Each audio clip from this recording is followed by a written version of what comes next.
सङ्घर्ष बिना त सफलता कसले पो पाछ र? सङ्घर्ष गरे अनि मात्र सफलता मिल्छ।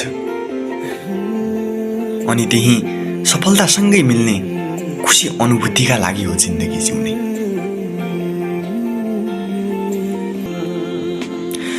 सपनाको भारी बोकी हिँड्न गाह्रो हुन्छ, अनगिनत ती चाहतहरू रोकी हिँड्न गाह्रो हुन्छ। सपनाको भारी बोकी हिँड्न गाह्रो हुन्छ, अनगिनत ती चाहतहरू रोकी हिँड्न गाह्रो हुन्छ। सजिलै त सफलता कसले पो पाछ र? सङ्घर्षसँगै सफलता जोगी हिँड्न गाह्रो हुन्छ।